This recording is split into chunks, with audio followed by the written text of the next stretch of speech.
Very warm welcome to you all in my YouTube channel DPS Tutorial Classes. This is Divya and you are at the right place if you want to know about the biology of class 10th. If you like this video then please hit the bell icon and subscribe to my YouTube channel. Class 10th में हम लोग chapter second जो biology का study कर रहे थे that was transportation in plants and animals. और last की क्लासेस में हमने ट्रांसपोर्टेशन इन एनिमल्स के बारे में जो कि मन ह्यूमन बींग्स में के हैं अंडर उसके, तो उनके बारे में हमने स्टडी किया था और हमने प्लांट्स का स्टार्ट कर दिया था।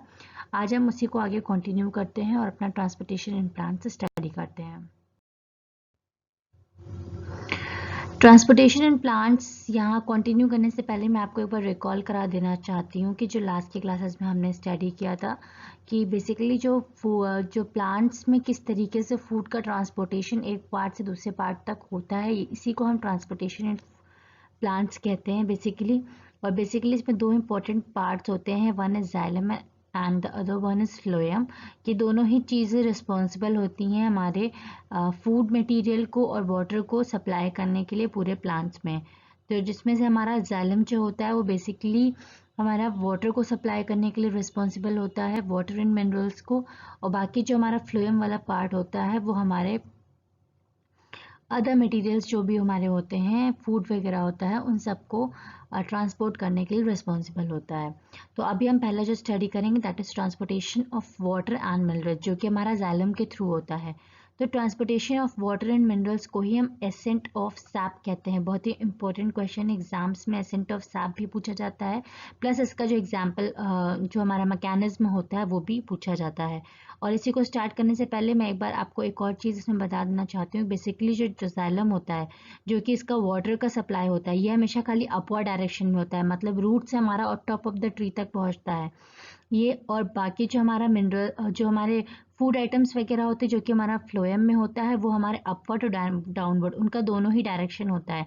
मीन्स वो जो फ्लो करते हैं वो हमारे अपवर्ड डाउनवर्ड दोनों ही डायरेक्शन पे फ्लो करते हैं। पर जो हमारा वाटर वाला पार्ट होता है, वाटर एंड मिनरल्स, वो सिर्फ हमारा अपवर्ड मूवमेंट फॉलो करता है। चलिए स्टार्ट करते हैं। The plants requires water and minerals for making the food and performing other functions. Plants को अपना फूड और मटीरियल, अपना वाटर और मटीरियल, मिनरल सॉरी, रिक्वायर्ड होता है अपने फूड के प्रिपरेशन के लिए, प्लस और भी जितनी भी एक्टिविटीज होती हैं उनको परफॉर्म करने के लिए। The upward movement of the water and the mineral from the roots to various part of the plant is known as the ascent of sap. Ascent of sap क्या होता है कि upward movement किसका, water और minerals का, कहाँ से, from the roots to the various parts of the plants is known as ascent of sap. Ascent of sap is carried out by xylem tissue which consist of, इसमें xylem tissue होते हैं जैसा कि इसमें diagram देख सकते हैं, ये हमारा xylem tissue है। इसमें बेसिकली हमारे xylem vessels होते हैं, ये हम देख सकते हैं वेसल एलिमेंट्स हैं। जाइलम वेसल्स होते हैं, जाइलम ट्रैकियार्ड होता है जो कि हमारा ये है ट्रैकियार्ड। जाइलम फाइबर्स होते हैं इसमें हमारे, और जाइलम पैरेन्काइमा होता है। ये इतने हमारे पार्ट्स होते हैं जो कि हमारे बेसिकली एसेंट ऑफ सैप के लिए रिस्पॉन्सिबल होते हैं। Flowering part, xylem vessels and trachea conduct water and minerals upwardly, and in non-flowering plants trachea are the only conducting cells. Basically ये जो दो डिफरेंसेस है कि जो फ्लावरिंग प्लांट होते हैं जिसमें फ्लावर्स निकलते हैं उसमें क्या होता है, जाइलम वेसल्स और ट्रैकिया दोनों ही रिस्पॉन्सिबल होते हैं वाटर को अपवर्ड डायरेक्शन पर सप्लाई करने के लिए। पर जो नॉन फ्लावरिंग प्लांट होते हैं उसमें सिर्फ ट्रैकिया जो होता है वो हमारा कंडक्टिंग सेल होता है वाटर और मिनरल्स को सप्लाई करने के लिए। Water and minerals are absorbed by the land plant from the soil where it is present in the form of the soil solution. The main water and minerals absorbing organs are the root hairs. ये हमारे जो root hairs, जो जड़ें होती हैं उनमें जो छोटे छोटे हेयर्स निकले होते हैं, बेसिकली वही हमारे मेन कंपोनेंट होते हैं जो कि इस वाटर और मिनरल्स को अपर डायरेक्शन में प्लांट्स तक सप्लाई करने के लिए, प्लांट्स के सारे टोटल जितने भी पार्ट्स हैं उन सब तक सप्लाई करने के लिए रिस्पॉन्सिबल होता है। तो जो मेन कंपोनेंट होता है जहाँ से वाटर मिनरल्स हमारा एब्जॉर्ब होता है that is root hairs. Water molecules move from the higher water potential to the lower potential. Higher water potential हमारा वो पोटेंशियल हुआ जहाँ पे वाटर की क्वांटिटी ज़्यादा होती है। And then migrate from cell to cell passing from epidermis to cortex, from cortex to endodermis and from endodermis to the xylem vessel and trachea. This is called as a lateral transportation. Basically step by step हमारा जो water में molecules होते हैं वो हमारा higher concentration यहाँ पे जो वाटर प्रेजेंट होता है यहाँ से हमारे लोअर तक जाते हैं। जो हमारा पहला वाला पार्ट होता है ये एपिडर्मिस होता है, उसके बाद हमारा कॉर्टेक्स होता है, फिर एपिडर्मिस होता है, वहाँ से पास होते होते फिर हमारा कॉर्टेक्स में जाता है, कॉर्टेक्स जाते होते एपिडर्मिस, फिर इस तरीके से प्रोसेस होता है। यहाँ पे 2 बार जाता है, एक बार एपिडर्मिस से कॉर्टेक्स, फिर कॉर्टेक्स से एंडोडर्मिस तक, and from endodermis to xylem vessel. इसके बाद जाइलम वेसल पे ये हमारा दिया हुआ है, xylem vessel in the root and stem and root xylem vessel तक जाता है, ट्रैकिया तक जाता है। उसके बाद हमारा पूरे इस तरीके से प्लांट में वाटर और मिनरल्स अप्लाई हो जाते हैं। इसी को बेसिकली हम लैटरल ट्रांसपोर्टेशन कहते हैं। तो इस तरीके से हमारा जो वाटर मिनरल है वो पूरे प्लांट में हमारा supply. The mineral salt move from the higher partial pressure to lower partial pressure by the process of absorption. Absorption की process से means हमारा जो minerals वगैरह होते हैं वो higher pressure से higher partial pressure से lower pressure मतलब नीचे से हमारे ऊपर तक flow करते हैं. Finally, the water in the mineral reaches the vessels and trachea of the xylem from where they move upward by the process of ascent up sap. Finally जो होता है वो यहाँ तक पहुँचने के बाद जो हमारा वाटर मिनरल्स होते हैं वो हमारे वेसल्स और ट्रैकियार्ड जाइलम के वेसल्स और ट्रैकियार्ड तक पहुँच जाते हैं। उसके बाद एसेंट ऑफ सैप की प्रोसेस से हमारे बाकी सारे प्लांट्स में जितने भी हमारे पार्ट्स होते हैं प्लांट के उन सब में हमारा वाटर और मिनरल्स जो होते हैं वो पूरी तरीके से डिस्ट्रीब्यूट अप हो जाते हैं। Two main theories put forward to explain the upward movement of water. अब upward movement of water किस तरीके से होता है इसके लिए बेसिकली 2 थ्योरीज ली गई थी। सबसे पहला जो हमारा है वो रूट प्रेशर थ्योरी है और जो सेकेंड वन है that is transpiration pull and coherence tension, cohesion tension. Basically ये 2 हमारे हैं, इन 2 को हम आगे स्टडी करेंगे। सबसे पहला हमारा root pressure theory. The root absorbs water and exerts the pressure, the root pressure which pushes the water upward. Roots जो होती हैं वाटर एब्जॉर्ब करती हैं, रूट पे प्रेशर लगाती हैं और उसके बाद जो पानी होता है वो हमारा प्लांट्स के ऊपर तक पहुंच जाता है। The root pressure theory is applicable in the small herbs but not in the tall trees. ये रूट प्रेशर थ्योरी की हमारी एक तरह से डिसएडवांटेज हम कह सकते हैं कि ये सिर्फ हमारा स्मॉल हर्ब्स के लिए ही एप्लीकेबल होता है, टॉल ट्रीज के लिए एप्लीकेबल नहीं होता है। The effect of root pressure in transport of water is more important at night. Night के टाइम पे ये प्रोसेस हमारी ज़्यादा इफेक्टिव होती है।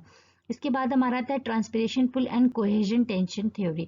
It explains the upward movement of the water in the tall trees. Root pressure theory हमारी small trees के लिए एप्लीकेबल होती है और हमारी ट्रांसपिरेशन पुल जो है वो हमारी टॉल ट्रीज के लिए एप्लीकेबल होती है। ट्रांसपिरेशन पुल और हम इसको सक्शन फोर्स भी कहते हैं, the force which aids in the drawing the water upper from the roots to the leaves. Root से लीफ तक पहुंचाने के लिए हमारा ये transpiration pull essential role play करता है।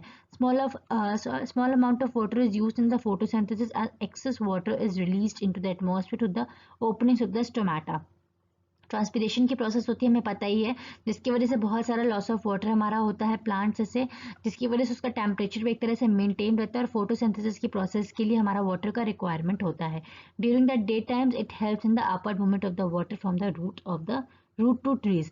और ये हमारा बेसिकली मॉर्निंग के टाइम पे, हमारा डे के टाइम पे ये अपवर्ड मूवमेंट ऑफ वाटर होता है वो ज़्यादा एप्लीकेबल होता है। कहाँ से? From the roots to all the parts of the leaves. अभी हमारा कुछ डिफरेंसेस हो गया रूट प्रेशर और ट्रांसपिरेशन पुल में, देख लेते हैं। Root pressure is the osmotic pressure developed in the root cells due to the movement of the water from the soil to the root cells by osmosis. Osmosis की process है, osmosis हमारा high concentration से lower concentration पे जाता है। तो basically water हमारा जो ग्राउंड में प्रेजेंट होता है वो रूट्स के थ्रू हमारा लोअर कंसेंट्रेशन पे ऊपर तक पहुंच जाता है। Transpiration pulls is the force development in the top of the plants due to the evaporation water through the stomata of the mesophilic cells to the atmosphere. यहाँ पे ट्रांसपिरेशन पुल जो होता है वो एक तरह से डाउनवर्ड डायरेक्शन में थोड़ा एक्ट करता है और हमारा ये लीव्स में जब एक्ट करता है तो जिसकी वजह से ये डाउनवर्ड डायरेक्शन में एक्ट करता है और जो हमारा पानी होता है वो स्टोमेटा की हेल्प से हमारे प्लांट से लीव आउट हो जाता है। यही हमारा बेसिकली ट्रांसपिरेशन पुल होता है। The movement of the water from the soil solution to the root hair cells, the evaporation of the water from the surface of the cells in the leaves. यहाँ पे नीचे हमारा root surface से different plants तक जाता है, यहाँ पे हमारा लीफ जो होती है उससे हमारा पानी इवेपोरेट हो जाता है ऊपर की तरफ। Root pressure is partially responsible for the raise of water in the plants. ये हमारा पानी को रेज अप करने के लिए रिस्पॉन्सिबल होता है। Transpiration pull is the main contribution to the movement of the water and the mineral nutrients upward in the vascular plant. और इसमें जो हमारे बड़े बड़े ट्रीज होते हैं उसमें जो हमारा upward movement of the water होता है उसके लिए हमारा ट्रांसपिरेशन पुल इंपॉर्टेंट होता है। In the morning before the stomata are open, ये हमारा बेसिकली तब इफेक्टिव होता है हमारे मॉर्निंग टाइम पे जब स्टोमेटा ओपन नहीं होता है, और ये हमारा तब एप्लीकेबल होता है जब हमारा स्टोमेटा ओपन होता है when the photosynthesis takes place effectively. इसके बाद हमारा आता है ट्रांसपिरेशन की प्रोसेस। बेसिकली जो इवेपोरेशन ऑफ वाटर होता है वही हमारा ट्रांसपिरेशन होता है। The loss of water in the form of the water vapours from the aerial part of the plant is called as transpiration.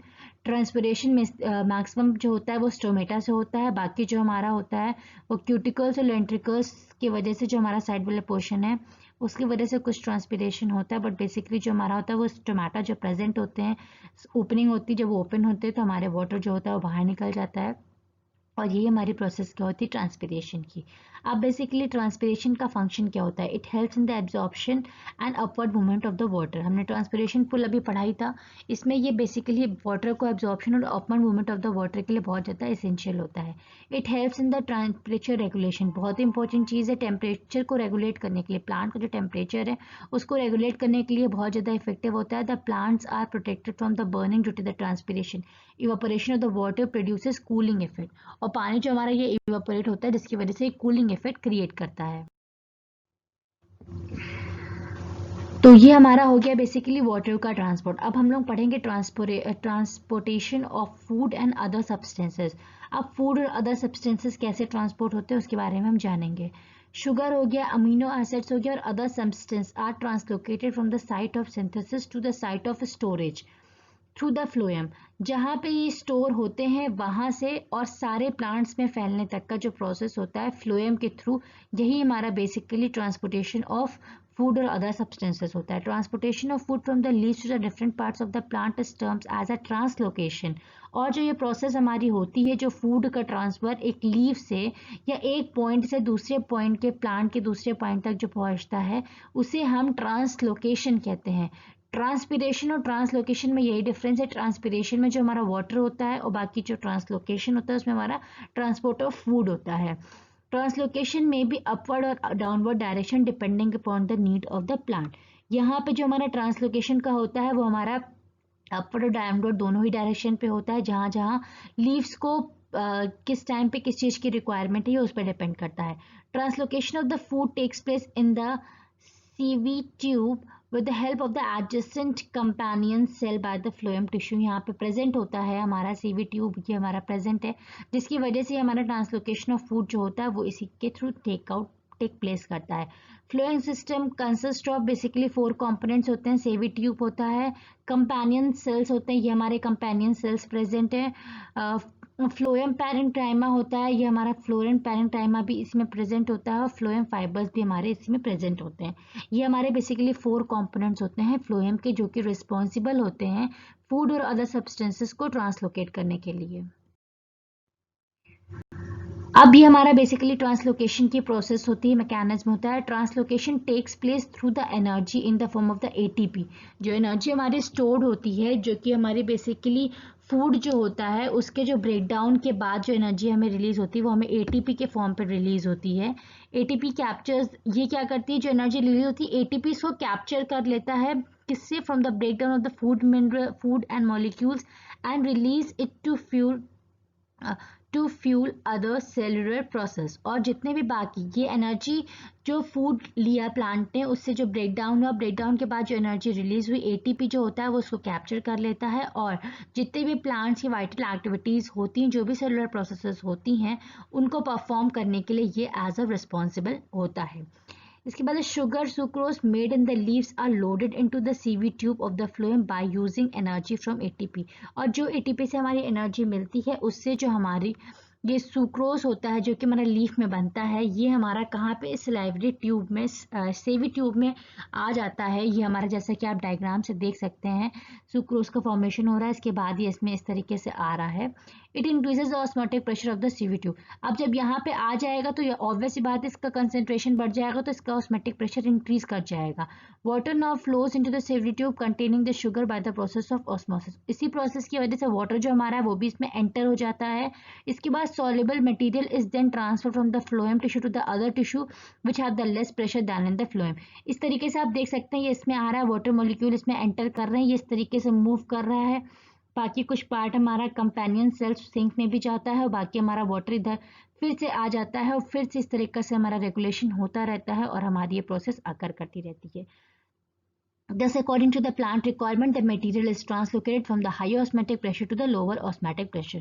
हमेशा higher osmotic pressure से lower osmotic pressure तक ही हमारा ये जाता है मैकेनिज्म, और इसी तरीके से फूड का जो ट्रांसलोकेशन है हमारे प्लांट में वो इसी तरीके से कॉन्टिन्यूसली हमारा चलता रहता है। अब हमारा कुछ डिफरेंस ट्रांसपोर्टेशन और ट्रांसलोकेशन में भी हम लोग देख लेते हैं। Transportation is the process that refers to the movement of the water along the xylem tissue of the plant, और it is the process that refers to the movement of the food along the phloem tissue of the plant. बहुत important है, ये हमारा water के लिए responsible होता है transportation के लिए, ये हमारा फूड के लिए रिस्पॉन्सिबल होता है ट्रांसलोकेशन के लिए। टाइप ऑफ सब्सटेंस ट्रांसपोर्ट, इसमें वाटर होता है और बेसिकली इसमें सिंथेटाइज्ड फूड होता है, फोटोसिंथेसिस के प्रोसेस के दौरान जो फूड प्रिपेयर होता है। इसमें हमारे जाइलम टिश्यू इन्वॉल्व होते हैं, इसमें हमारे फ्लोएम टिश्यू इन्वॉल्व होते हैं। इसमें खाली अपवर्ड मूवमेंट होता है, इसमें अपवर्ड डाउनवर्ड दोनों मूवमेंट होता है। इसमें अगेंस्ट ग्रेविटी होता है, मतलब अपवर्ड मूवमेंट हो रहा है ग्रेविटी के अगेंस्ट, इसमें हमारा दोनों ही तरीके से होता है, अपवर्ड भी होता है डाउनवर्ड भी होता है। ये हमारा रूट टिप से होता है, ये हमारा from the photosynthetic cells specially in the leaves of the plant, ये हमारा लीव्स से होता है जहाँ पे शुगर और सुक्रोज हमारा प्रिपेयर होता है, उस तरीके से पूरे प्लांट में हमारा ये डिस्ट्रीब्यूट हो जाता है। तो फिलहाल आज की क्लास में बस इतना ही था। इसी के साथ साथ हमारा जो ये चैप्टर नंबर 2 है transportation in plants and animals, ये हमारा एंड अप होता है। होप सो आपको जो भी चीज़ें समझाई गई हैं वो अच्छे से क्लियर हो गई होंगी। इन केस अगर आपको इस चैप्टर से रिलेटेड कुछ भी डाउट होता है तो आप कमेंट सेक्शन में अपने डाउट्स लिख के अपने डाउट्स क्लियर आउट कर सकते हैं। एंड नेक्स्ट क्लासेस से हम लोग नेक्स्ट चैप्टर स्टार्ट करेंगे। And thank you for watching this video and keep supporting.